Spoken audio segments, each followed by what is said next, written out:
Hello everyone and welcome back to the channel. Get ready because we're diving deep into the full recap and spoilers for the electrifying episode of Jeopardy! That aired on Friday, October 17th, 2025. It was a nail-biter from start to finish, and you won't want to miss a single detail. So grab your snacks, settle in, and let's break down all the highlights, the big wagers, and of course, reveal who walked away as the Jeopardy! Champion today. Let's start by introducing our three brilliant contestants.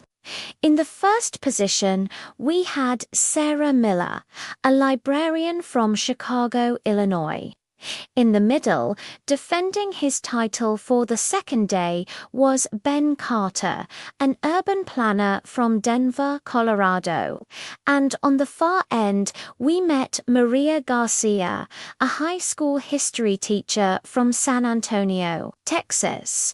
The energy was high right from the get-go, and Ken Jennings kicked things off with his usual charm. The first round, the Jeopardy! Round, featured some fascinating categories.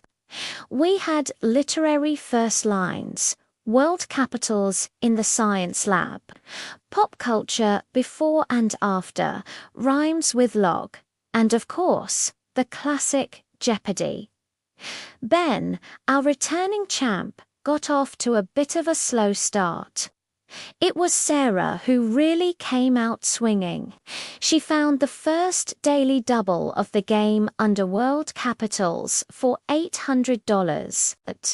She had a solid $2,400 at that point, and she decided to make it a true daily double, wagering all of it. Ken, read the clue. This European capital is the only one that straddles two continents. Sarah took a moment, her brow furrowed in thought, and then confidently answered, "What is Istanbul?" And she was absolutely correct. That big wager doubled her score to $4,800 and gave her a significant early lead.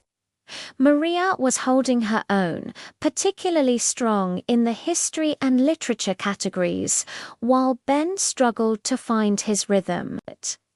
By the end of the first round, the scores were looking very interesting. Now, let's get into the double Jeopardy! Round, where the stakes and the dollar values are doubled. The categories for this round were American presidents, Shakespeare's women, 12-letter words, art and artists, on the map, and name the decade. This is where the game really heated up. Ben Carter, knowing he was in third place, started hunting for the daily doubles with fierce determination. And he found the first one. It was under American presidents for $1,600. He had clawed his way up to Gabubu $4,000. Sarah was still in the lead with $8,800. And Maria was at $5,400. Ben looked at the board, looked at his score, and decided to go for it. He wagered a bold $3,500. The clue was he was the only U.S. president to have also served as Chief Justice of the Supreme Court. Ben didn't hesitate for a second.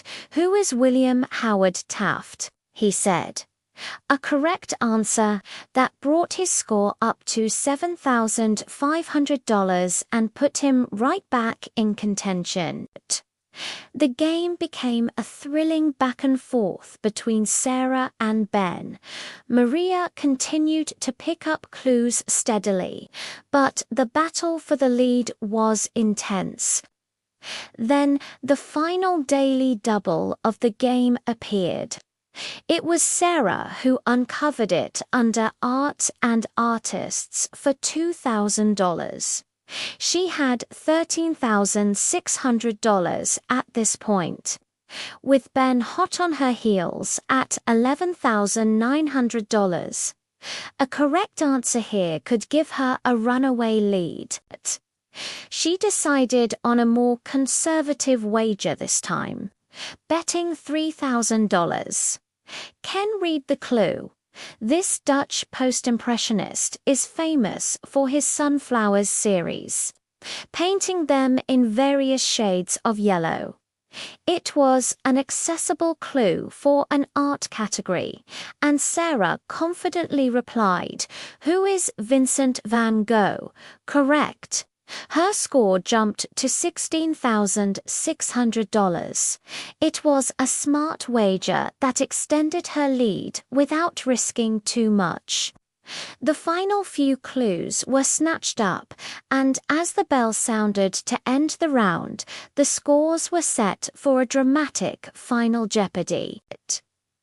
So, heading into the final round, here's where our three contestants stood. Our challenger, Sarah Miller, was in a very strong first place with $18,200. Our returning champion, Ben Carter, was in second place with $13,500, and Maria Garcia was in third with $7,000. It was a classic crush lock situation for Sarah. As long as she made a smart wager, Ben couldn't catch her even if he bet everything and got it right. The category for Final Jeopardy was Historic Documents. This is it, the moment of truth. The final clue was revealed, signed in 1215. This Royal Charter of Rights is considered a foundational text for constitutional law in the English-speaking world. The contestants had 30 seconds to write down their responses. This is one of those clues that feels either very gettable or very tricky if you overthink it. Let's see how our players did, starting with Maria in third place. Maria revealed her response. What is the Magna Carta? Finally, we turn to our leader, Sarah Miller. She had a comfortable lead, so her wager strategy was key. She revealed her response. What is the Magna Carta? She got it right. 343. Now, for the most important part, her wager. She had $18,200. She needed to bet more than $8,801 to beat Ben's total. She revealed her wager, and she bet $9,000. A perfect, calculated wager that brought her final score to a massive $27,200. And with that, Sarah Miller is our new Jeopardy champion. What an incredible performance! She played aggressively when she needed to, and strategically when it mattered most. She dethroned a two-day champion and walks away with a fantastic one-day total of $27,200. Congratulations to Sarah. A huge round of applause for Ben and Maria as well, who both played brilliant games and made this an episode to remember. Ben leaves with a two-day total of over $50,000, which is an amazing run. What did you all think of today's game? Were you surprised by the outcome? Did you get Final Jeopardy? Right? Let me know all your thoughts down in the comments below. I love reading your reactions and discussing the strategy. It was a fantastic way to end the week on Jeopardy, and we can't wait to see how our new champion, Sarah, does on Monday. Thank you so much for joining me for this recap. If you enjoy these daily Jeopardy beat breakdowns and spoilers, please do me a huge favor and hit that like button. It really helps the channel out. And if you haven't already, make sure you subscribe and turn on notifications so you never miss an update. We'll be back on Monday with another full recap. Have a wonderful weekend, everyone, and we'll see you next time.